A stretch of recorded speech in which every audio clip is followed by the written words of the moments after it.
Chapitre sur les fonctions polynômes et homographiques en seconde. L'essentiel du cours, l'essentiel de ce qu'il faut savoir. Tout d'abord, regardons ce que nous dit le cours sur ce genre de fonction. X associe à A facteur de x moins alpha au carré plus bêta. Le cours nous dit si A est positif, cette fonction a pour représentation graphique une courbe qui est dans ce sens, donc une parabole tournée vers le haut. Sinon, si A est négatif, une parabole tournée vers le bas. Le tableau de variation de cette fonction, évidemment, c'est décroissant jusqu'à alpha et croissant. Donc alpha, ici, en alpha plutôt, on a un minimum qui a pour valeur bêta. En effet, si on remplace dans cette expression x par alpha, le carré est nul, donc multiplié par a ça fait toujours 0, et donc il reste bêta. De la même façon, ici, le tableau de variation, c'est croissant, puis décroissant, et le maximum est alpha, étant alpha, et c'est bêta. Donc qu'est-ce qu'on va retenir de ça? Que l'on a la forme de ce genre de fonction est une parabole, tournée vers le haut ou vers le bas. Et que son extrémum, minimum ou maximum, étant alpha. Voilà la seule chose qu'il faut retenir. Parabole, dans un sens ou dans l'autre, et l'extrémum en alpha. Bien. Voilà résumé, donc.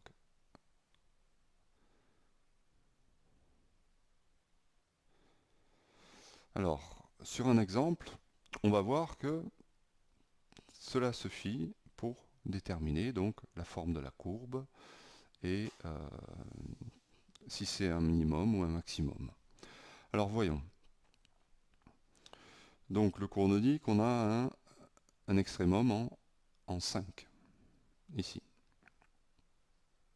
Bien, calculons ce que ça vaut en 5. En 5, l'image de 5 par cette fonction, c'est, mais ici ça fait 0, forcément, fois 2, 0, plus 1, donc ça fait 1. Maintenant, calculons pour une autre valeur, on va prendre quelque chose de simple, pour 0, donc ça fait moins 5 au carré 25, fois 2, 50, plus 1, 51. Donc on sait que forcément l'extrémum est en 5, donc soit on a un minimum, soit on a un maximum. Et comme pour une autre valeur on a 51, et que 51 est plus grand que 1, eh bien 1 est un minimum, ça peut pas être un maximum. Donc en 5, on a un minimum. Donc si on a un minimum, la courbe, la parabole est dans ce sens, et non pas dans ce sens. Dans ce sens, ça serait un maximum. Donc forcément, on en déduit que la courbe est comme ça. Minimum, donc la courbe est dans ce sens. Un autre exemple, pour cette fonction, l'extrémum étant moins 2,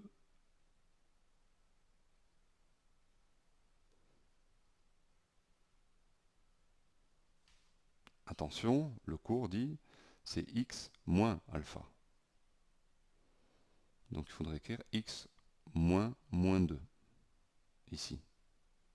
Donc l'alpha c'est moins 2. Ou on peut réfléchir, c'est la valeur qui annule le terme ici qui est mis au carré. Donc en effet, bon, c'est l'extrémum en moins 2. En moins 2, quelle est sa valeur? Donc c'est moins 1. On prend une autre valeur, toujours pareil, même raisonnement, pour voir justement si c'est un minimum ou un maximum. Donc pour une autre valeur simple, 0, on a 4, fois moins 3, ça fait moins 12, moins 1, moins 13. Donc forcément, moins 1 est plus grand que moins 13, donc moins 1 est un maximum. Donc c'est un maximum, et la courbe est orientée comme ça, c'est une parabole tournée vers le bas, où ici on a bien un maximum.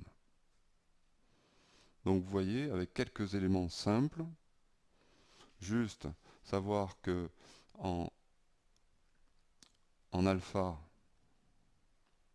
on a un extrémum et que on a forcément une parabole, eh bien on en déduit si la parabole est tournée vers le haut ou vers le bas, et si c'est un minimum ou un maximum. Voyons maintenant les fonctions polynômes du second degré. Les fonctions polynômes, on appelle fonctions polynômes du second degré les fonctions de ce type. C'est-à-dire qu'il y a des termes en x carré.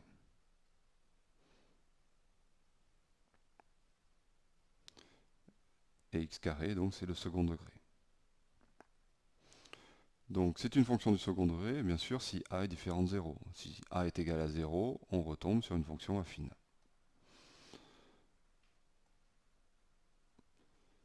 Donc ça, c'est ce qu'on appelle la forme développée de la fonction polynôme du second degré. La forme canonique va être justement de cette forme, la forme qu'on a étudiée tout à l'heure. Donc l'intérêt, c'est de pouvoir écrire cette fonction, de passer de la forme développée à la forme canonique, pour pouvoir dire si l'extrémum est un minimum ou un maximum, et donc quelle est la forme de la courbe, si c'est comme ça ou comme ça. Donc c'est ce que l'on va faire sur un exemple. F de x est égal à 3x carré plus 4x plus 1. Donc on a bien un polynôme ici du second degré. On va procéder de cette façon, on va mettre en facteur 3.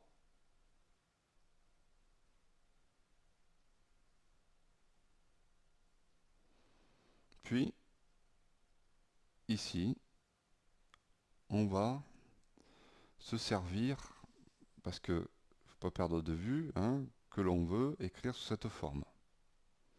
Donc, le coefficient, ici, qui a devant le x carré, facteur d'un carré. Bien. Un carré, donc comment on peut obtenir un carré ici?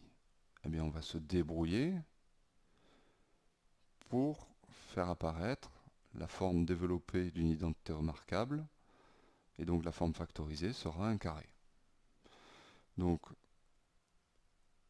ici, on va essayer de faire apparaître a carré plus 2ab plus b carré, et sa forme factorisée sera a plus b au carré. Donc,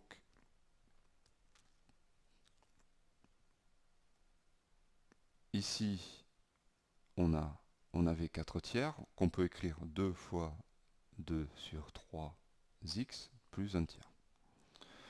Donc c'est ce 2, pourquoi je mets ce 2 fois, il est important, parce que c'est le 2 du 2ab dans a carré plus 2ab plus b carré. Donc 2 fois quoi? 2 tiers fois x. Le a, c'est x, donc je le trouve ici. Donc ici, logiquement, c'est mon b. Sauf que ici, on n'a pas b carré. Peu importe. Eh bien, on va écrire, ici, c'est une petite astuce. On ajoute b carré, on a le droit, du moment où on le retranche tout de suite après. Ajouter puis retrancher, c'est comme si on ne faisait rien. Sauf que ça change l'écriture et ça nous intéresse. En effet, qu'est-ce qu'on vient d'écrire ici? A carré plus 2ab plus b carré. On a bien le b et ici.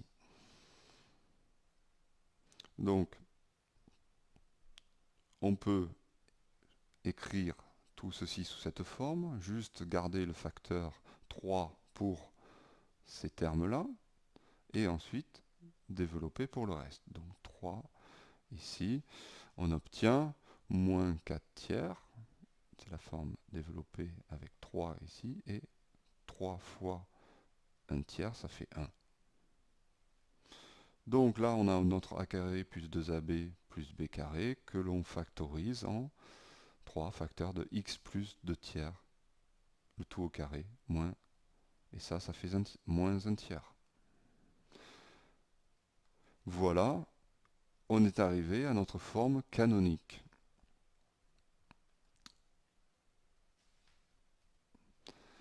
En appliquant le même raisonnement que tout à l'heure, on va pouvoir déterminer quelle est la forme de la courbe si on a un maximum ou un minimum.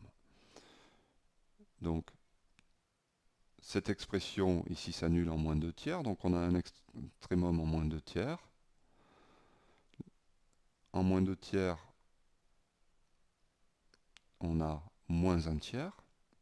L'image est moins 1 tiers. On prend pour une autre valeur, 0. Alors là, on n'est pas obligé de remplacer le 0 là-dedans. Là, c'est la forme canonique, mais on a aussi cette forme, qui est la forme développée. On peut s'en servir. C'est égal à f de x tous les deux. Donc pour avoir l'image de 0, on peut très bien se servir de ça. Et en effet, c'est très simple. Tout ça s'annule. Si on prend x égale 0, donc il reste 1. À ce moment-là, donc, on s'aperçoit que cet extrémum ici est plus petit que celui-là, donc forcément c'est un minimum, donc la courbe est de cette forme. Donc on retiendra tout simplement que l'extrémum étant, c'est la valeur qui annule le carré,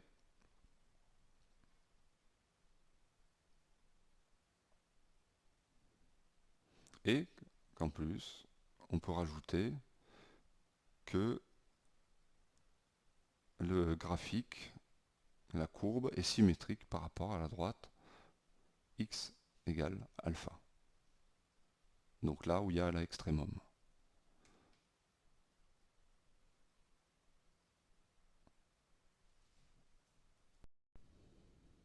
Les fonctions homographiques. Les fonctions homographiques sont de cette forme.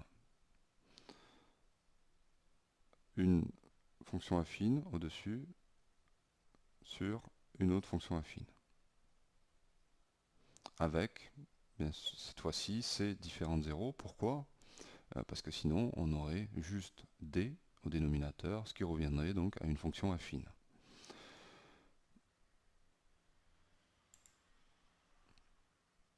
Évidemment, ce genre de fonction est défini lorsque son dénominateur est différent de 0, c'est-à-dire pour tout x tel que c de x plus d est différent de 0.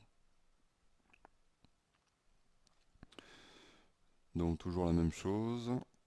Imaginons qu'on ait une barre de fraction ici. Qu'est-ce qu'il faudrait mettre en haut et en bas pour annuler ça? Eh bien, il faudrait mettre c au dénominateur et moins d en haut. Donc le domaine de définition, c'est R privé de moins d sur c.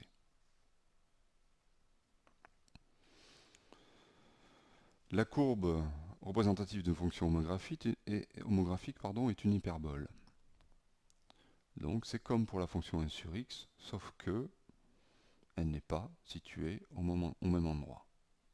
Hein, elle est déplacée. Elle n'a pas le même centre de symétrie. La forme donc d'une fonction homographique et la forme est une hyperbole. Dans cet exemple, x plus 1 sur x moins 2, cette fonction donc est définie sur R privé de 2.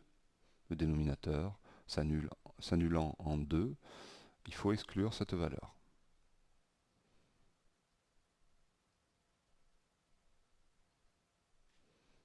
La droite, donc ici on pourrait tracer la droite d'abscisse d'équation x égale 2, hein, c'est la droite verticale, voilà. Et donc on exclut cette valeur. Voilà pour le cours, l'essentiel de ce qu'il fallait savoir sur les fonctions polynômes et homographiques. Rendez-vous à la vidéo sur la partie savoir-faire et rédiger, où il y a les exercices, les méthodes et la façon de rédiger.